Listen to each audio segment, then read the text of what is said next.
My name is Lisa Remshik, and I'm here to present my capstone on compassion fatigue in the Pediatric Intensive Care Unit through Western Governors University College of Health Professions.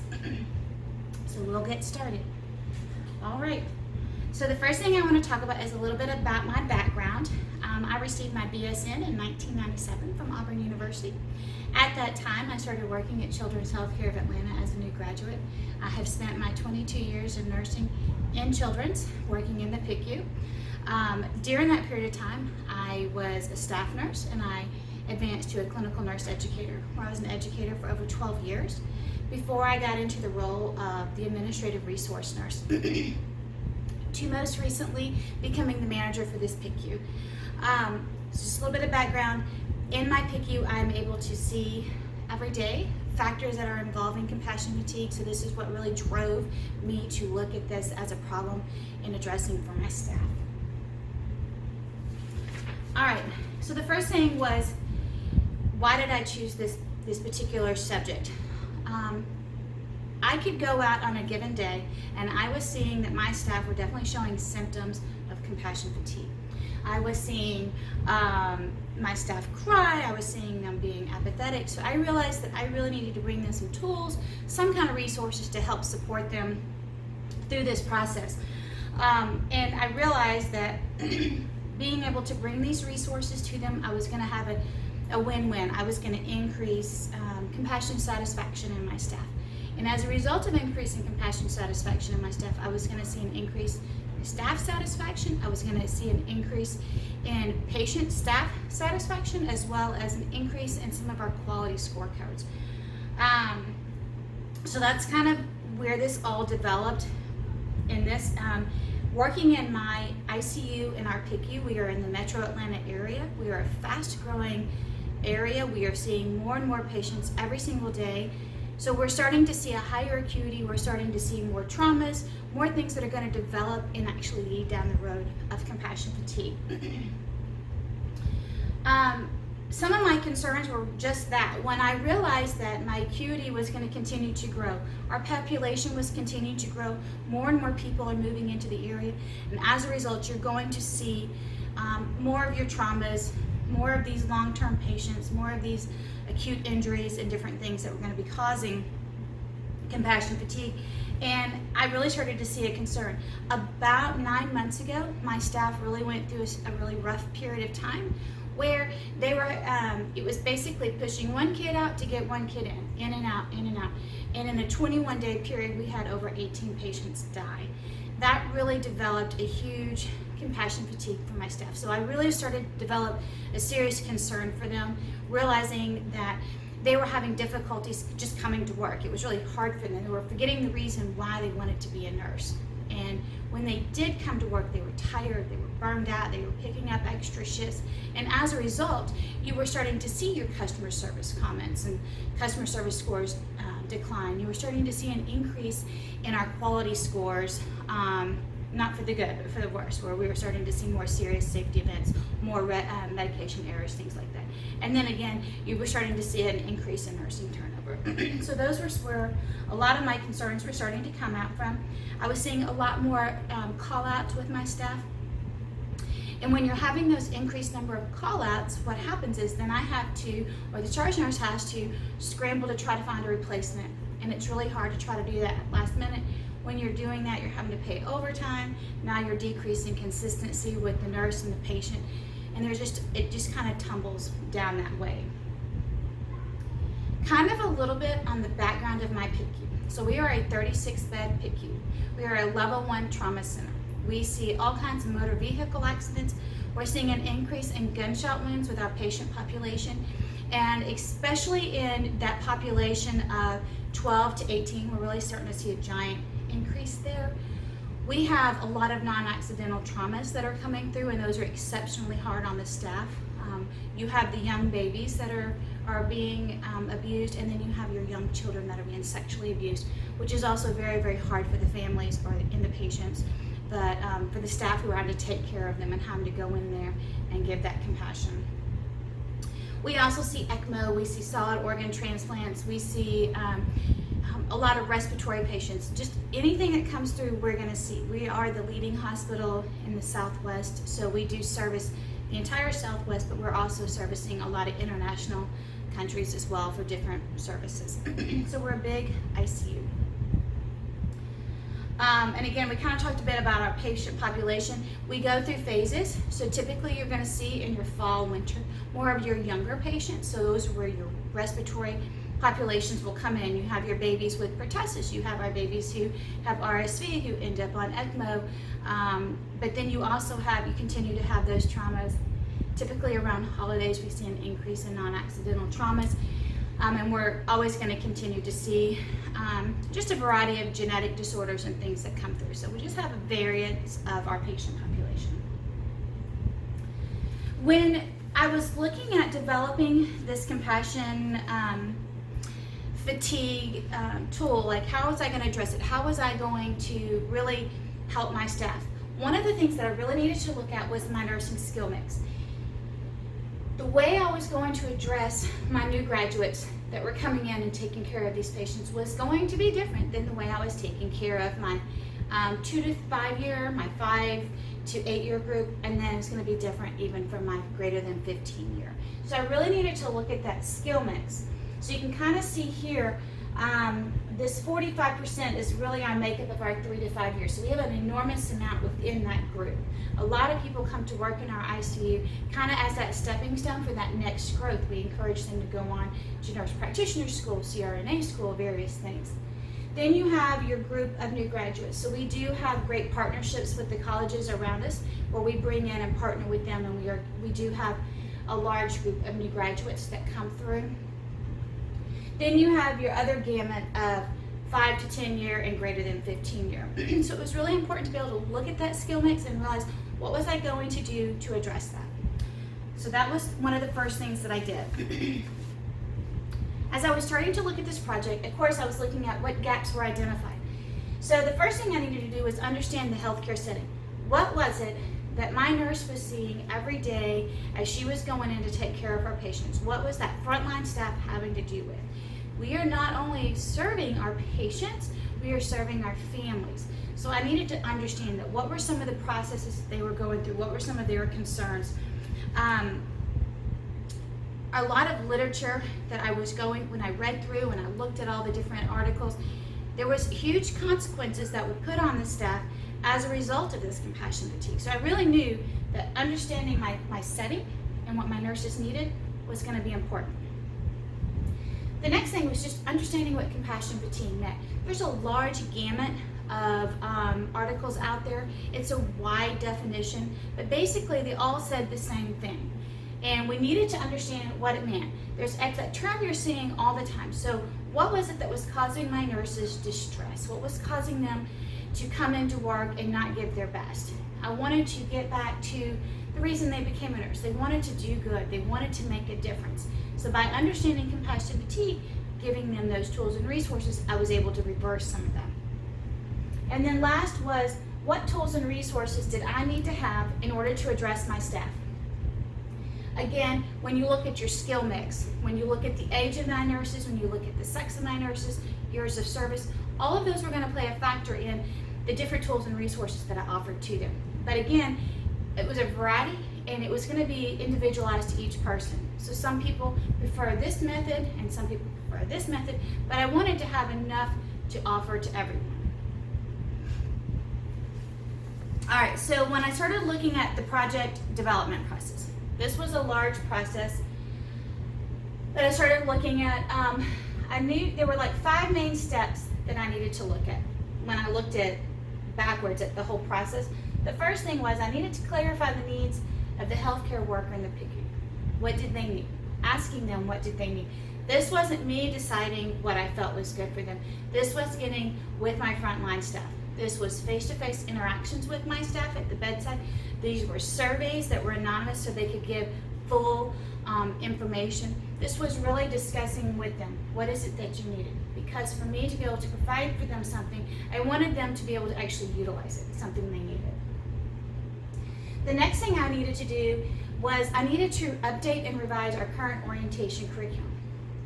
So I told you we have a great program in place with our local colleges around the southeast area. We actually go to certain colleges. We do a lot of education, a lot of partnering with them. But also, when you have that adult nurse making that transition to the PICU, what did we want to do for the orientation? So I partnered with the educators, we looked at the research, and we did decide that there were things that needed to be updated. We wanted to start from the beginning to let them know that compassion fatigue was a serious situation. We wanted to have them start to recognize that term. We wanted them to be able to recognize what it meant and how we could support them through that process. The next thing we wanted to do is look at what was the most appropriate method for communicating and addressing compassion fatigue. So again, there's all different kinds of methods, there's different people. What was the most appropriate way to do that? So we kind of were blocking it out and looking at that as a group. A big thing that you always have to determine is what are your finances. So we were very fortunate. I worked with my financial manager. We were able to work with the organization in planning our budget in regards to what did we want to do to develop this program, but not only to develop it, but how are we going to sustain it? So these were going to be programs put in place that we are planning to do year after year. So that was really a huge factor. And then the last thing was, these were some of the processes that we decided to put in place. These were actually what we were developing. So looking at the use of personal debriefs. So working with staff and helping them understand about journaling. What did that mean? How did that look? Having real-time staff debriefs during those events of the traumatic events that come through, whether it's an unexpected code, whether it was a patient that came in using massive transfusion protocol, was this an unexpected death, whatever it was, using that real-time staff debrief, partnering with our physicians with that. And then working with our organization to actually develop our short rounds that are nationally known. So this was kind of the development process of how we were putting together our project, or my project, for addressing compassion fatigue. Okay, so when I was actually looking at it, then I had to look at specific factors. So I touched on it a little bit, but you had to look at factors such as your gender, your age, your years of service. All of these were studied because, again, when I was looking at my nurses that were female versus my nurses that were male, they very much looked at compassion fatigue very differently. I had some women who were very, they very much bottled it up and kept it inside. Some were very vocal. The men tended to be a little bit more bottle it up, do my business, and leave, but they were also developing that fatigue. So what were the factors that were going to affect it? Age, I think, made a huge difference. You have young nurses that are coming to work in the ICU. Sometimes this is their very first job straight out of college. They're 22. You're working in one of the highest acuity ICUs in the country. You are dealing with extreme situations. You are dealing with families that are very demanding, very much having concern, very much needing this information. And I'm expecting this young 22-year-old to be able to talk about, impending death. What were we going to do for end of life? Or was I looking at my seasoned nurse who's been there 25 years? What kind of, they are in a different spectrum. They have developed their process. How can I still support them? And that kind of falls along with years of service. So again, the tools that I was bringing was going to be different depending on those different factors. I also wanted to be able to look at the frequency of our traumatic patients that were actually coming into the PICU. So I was able to audit over the past year and look at, break it down and look at the different traumas that came through, from MVCs to gunshot wounds to non-accidental traumas to falls to drownings. And then I was able to kind of go back retrospectively and look at, is this frequency increasing? And as a matter of fact, it was, and a lot of it could be related to the increase of growth in our metro Atlanta area. You were seeing it kind of together. And then I had to look at what was the importance of developing a program, again, that involved all stages of healthcare. I didn't want to only focus on my new graduates. There tends to be a common theme in my ICU where they feel like a lot of support, a lot of recognition, a lot of emphasis is placed on that new staff coming through. So I really wanted to make sure that I was still supporting that young middle staff, kind of my teenager group, and then my seasoned nurses. How was I going to continue to give them the resources that they needed as well? When I was going through the actual implementation, so I've kind of gone through, I figured out what I needed. This was my concern. This was what was actually developing in the PICU. This was kind of the process. I looked at those 5 steps I'm starting to develop. How am I going to implement it? So I looked at several things. There are different options, and I wanted to be able to address staff at all different angles so that they were all going to be able to get this information. I had a staff of over 150 nurses. So it was going to be difficult to get all that information out to them. So I knew I was going to have to do a variety of things. First would be our staff meetings. That's an easy way. That's where you're going to get everybody together. Generally, you're going to get a large group of those nurses together. That's a great opportunity for question answer session. Really get the information out there. Really give them the why behind it to get that buy-in from them. We have a PICU website blog that we utilize quite frequently. So the blog could go out there. It talks about these resources and these tools. And what was nice is there's an option on our blog where the staff can go in and write questions and even suggestions like, hey, this was a situation that occurred to me and I'd really like to see, is this an opportunity of something that we can address in the future? Or I witnessed that some of the new graduates are having struggles in this particular area. So it was a nice opportunity to go back and forth there. Then we had to do some real-time, high-fidelity simulations for these staff debriefings. So that included getting your physicians, getting my fellows, my respiratory therapists. Everybody had to be on board. We did some high-fidelity simulations, simulating those traumatic events, simulating all of that, but then most importantly, simulating that debrief, using actual debrief tools that would make it so that this was not punitive. We wanted the staff to be able to talk through this. What went wrong? What could have gone better? Was this something that I did? How could I improve on this? What's a great opportunity for me to learn from this event? So, and that really meshed very well with your staff, but it also, your therapists, and we partner with our physicians and all of those pieces. Then when I was looking to implement it, we have a program at Children's called Strong for Life. So Strong for Life is a wellness program that was developed years ago as an initiative, to bring in some health and wellness to our staff. But at the same time, they've started bringing in resources for that resiliency for different things. So I really partnered with them on implementing. They have lots of programs that we were able to offer as resources and tools, whether it was bringing in massage therapists for our staff, was it bringing in dietitians and lunch and learns where the dietitians were showing easy lunches to do to prepare when you came to work, whether you were night shift versus day shift. And we had breathe, stretch, and relax techniques. We had fit nurse techniques. So a lot of things there was involved in the implementation process. So there was a lot of work behind the scenes, organizing with them, seeing what was available, being able to get them on the schedule consistently. And then most importantly, what I feel like besides your staff debrief is we implemented a peer support system. So your peer support system is basically that peer-to-peer. We recognize that our staff do well when they receive feedback or they receive comfort from that peer. So we developed a peer support group. So we put out applications. Who would be interested? Is this something that you're interested in? Is this the passion of yours? So that in the event something happens, such as wrong medication was given, and it led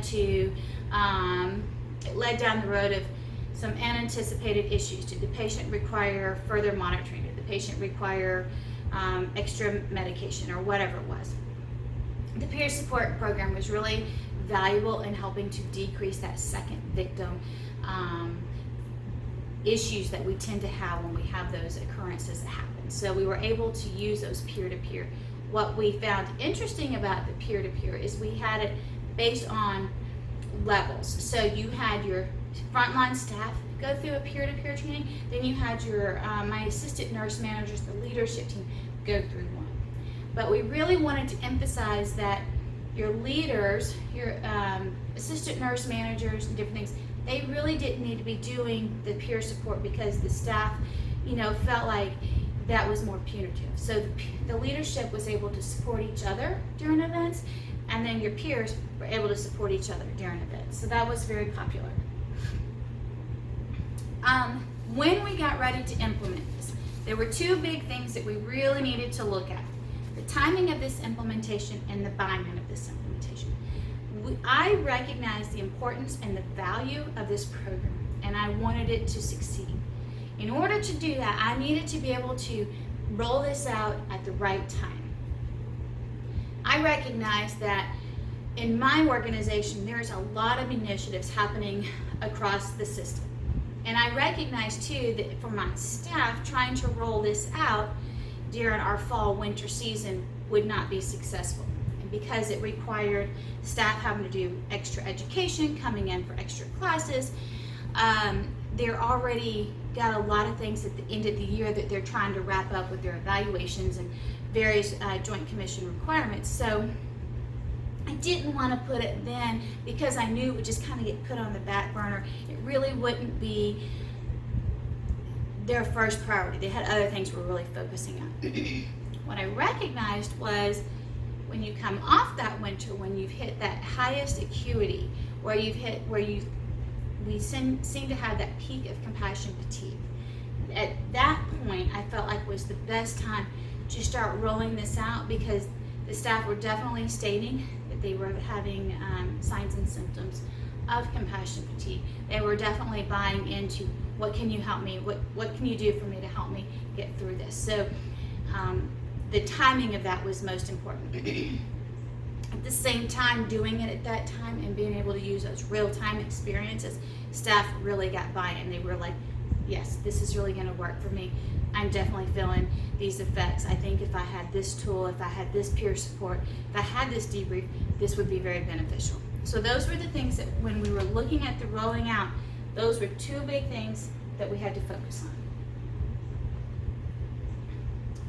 When it was rolled out, we had several successes. This is a program that I am very proud of, but the first thing that we really recognized were staff were starting to build trust within each other, and they felt like they could go to each other and ask questions.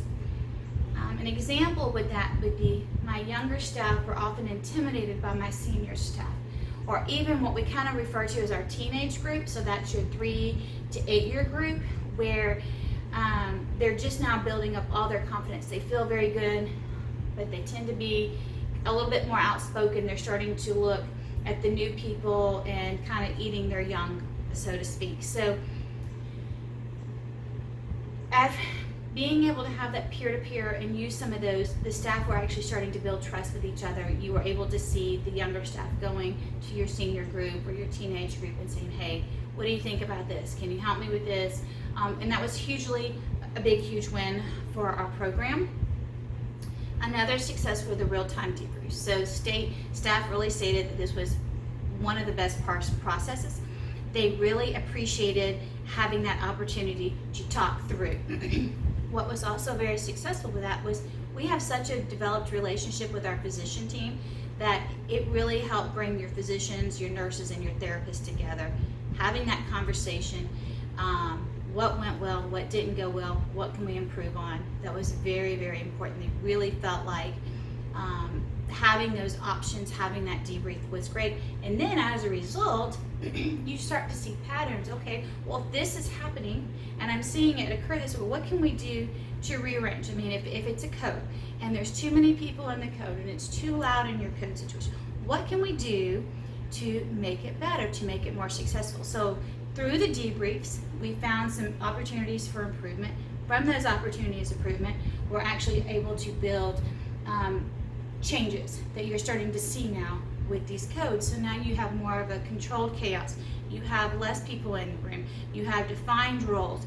You can hear, it's quiet, and it can run more smoothly. We're starting to see a decrease in patient errors.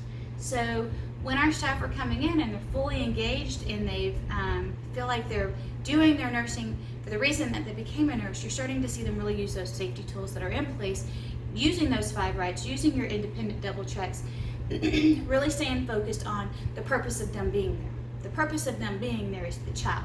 The child is the center of everything that we do, and they were more engaged in that, and so we were seeing a decrease in those errors, and we wanted to contribute to that, part of that to having those compassion fatigue tools.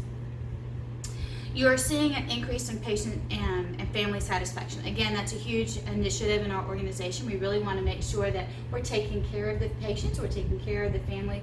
The customer service comments definitely showed an improve there. And then you were noticing fewer call-outs. So when the program prior got started, I was able to audit and look at all the call-outs, and you could see during those months of high compassion fatigue where you had your average number of call-outs, and then we can compare it to this fall coming up and see the difference in how those call-outs decreased because of this. You're still going to have call-outs, people are still going to be sick, things are still going to happen, but you're not having so many call-outs because you just don't want to come to work. So we felt like that was a success. When you're looking at future projects, one of the successes that I feel like we need to look at is you're going to see an overall increase in your HCAP scores. I think you're going to see your patient and family scores increase. You're going to see retention increase. You're going to be able to use this as recruiting tools. We do go through a lot of recruiting programs, a lot of options, and having these tools, having this program together, this is a huge recruiting tool that we're able to put out there, and it does grab new employees' attention. It's an opportunity for them to come in. We're increasing staff satisfaction, and that's a win-win. When the staff come in, they're fully engaged, they're here to take care of their patient, they do their job. You're seeing a lot of good things happen. You're seeing them engaged in the unit. What can they do to help continue to drive change? And you're seeing positivity that way. Again, you're seeing that decrease in staffing turnover.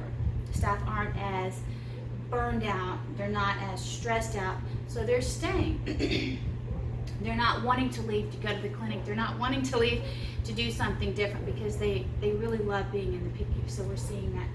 And then we're overall creating that healthy work environment. So this would be an opportunity, to partner with AACN and their protocols for healthy work environment.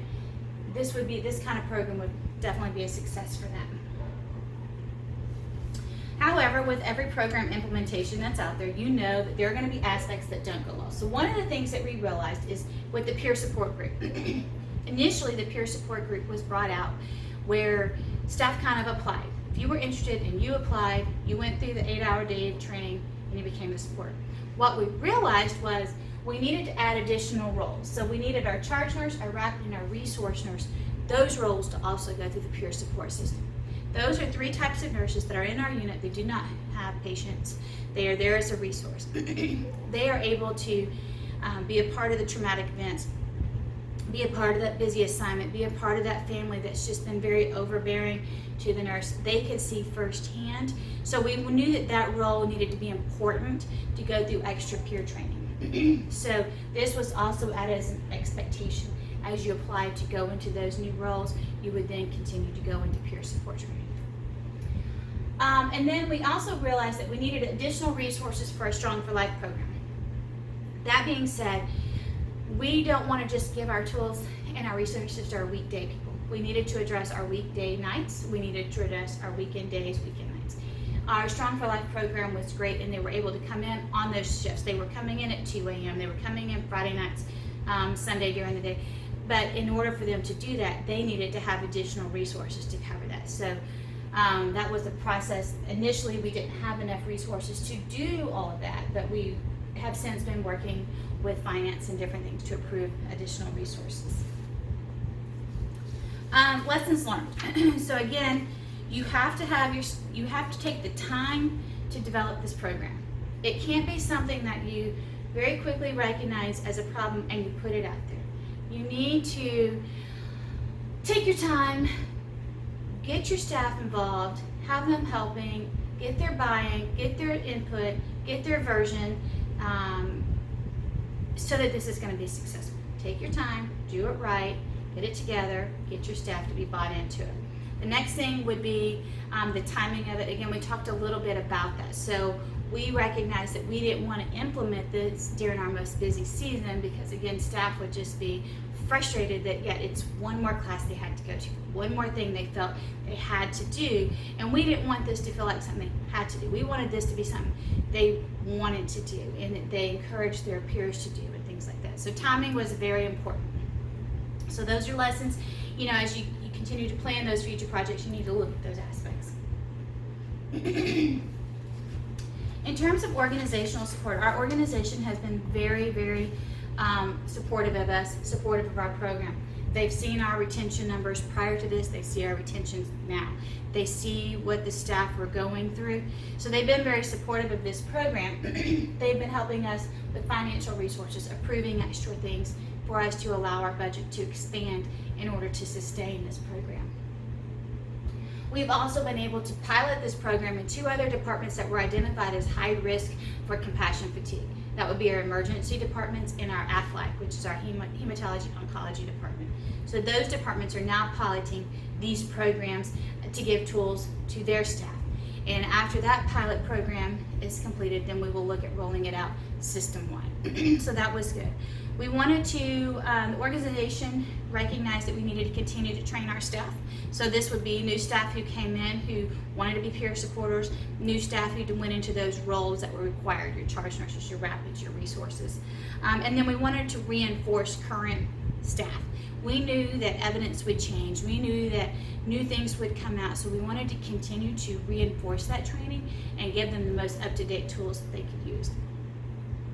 The last thing that we did is the organization really worked to develop Schwartz rounds. So we actually had our first one back in September for the organization, and it was extremely popular. So again, this is some of the support that we were able to offer for our staff. Resources for post-implementation. Again, I keep continuing back to financial support, but it's going to take finances, it's going to take money, it's going to take time. So we're going to continue to need that as we continue to sustain this program. Again, looking at additional staff for our Strong for Life program, bringing in more and more people, more dietitians, more yoga specialists, more massage therapists in order to maintain this. And then continuing to have physician support for debrief training. This will be an ongoing yearly thing, especially in July when we have our new residents and our new fellows on board. This will be part of their training protocol as well. So we'll need to continue to have those resources so that we can continue to get those physicians trained. When you look at the MSN program, so this program, when I first went into it, I wasn't quite sure what to expect. I have been hugely satisfied, very thrilled with the different aspects, especially as I'm growing as a leader within my organization. This program showed me quite a few things that I looked at for this project that I was able to use. The first one would be your technology and information program. This process was very much integrated into this project through the use of several technologies, but 2 main ones. The first one would be through our occurrence notification system. Occurrence notification system is when staff put in the computer something that's happened, whether it's a near miss of a medication, whether a medication was missed, whether a patient received a wound, if this was an unexpected death, whatever. They put it into this occurrence notification system. Depending on the level of severity, those reached out to your peer supporters. So they weren't necessarily seeing all the confidential information, but they were seeing that this staff member had this. And so then the peer supporter could then go in real time and really try to address and help early on with some of these symptoms and some of these issues. So that was a big piece of that technology, being able to get that pushed out to our peer supporters. The other piece that we were looking at is our phone technology that we use, so we can text and call on our phone technology, but what we were able to do there as well is to create roles within our Volt phones that if you were a designated peer supporter for that day, that was your role. You could put it in, it's easily seen. So in my department, our department is so large and it's so big that if we are in pod 1, the staff don't know who's in pod 3. So by having that role, if you needed that peer supporter, you could just go directly into your phone. You could look at it, you could call them or text them right then. So that was a big success in terms of technology, being able to add those roles. And then I feel like most importantly was organizational leadership. You know, When you think about the design of this program, the magnitude of this program, it wasn't something that was built just within the PICU. This required leadership across the campus, and then it caused for leadership of the executive ladder. So we wanted to continue to give this extraordinary care. We needed to partner with our organizational leadership team, from your care partners to your executive leadership team. So that was a huge factor that was definitely utilized. We know that, we wanted to be able to continue to care for the physiological signs of our patient as well as the psychological signs of our patients and our staff, and through the use of organizational leadership and all the different roles and all the different resources, we were able to partner together to do that. So that was very effective and very well received, and I was very appreciative of having that opportunity. And last but not least, I'd like to say a few things of thank you. So this was a long project that I have been working on for a while. I'd like to say thank you first to my preceptor, Charlene Cunningham. So she was my student, or she was my mentor. She was very helpful in directing me, giving me guidance. So I'd like to say thank you to her. I'd also like to say thank you to Cindy Henderson. She was the PICU director over my department, so she was very helpful as well in added resources, support, finances.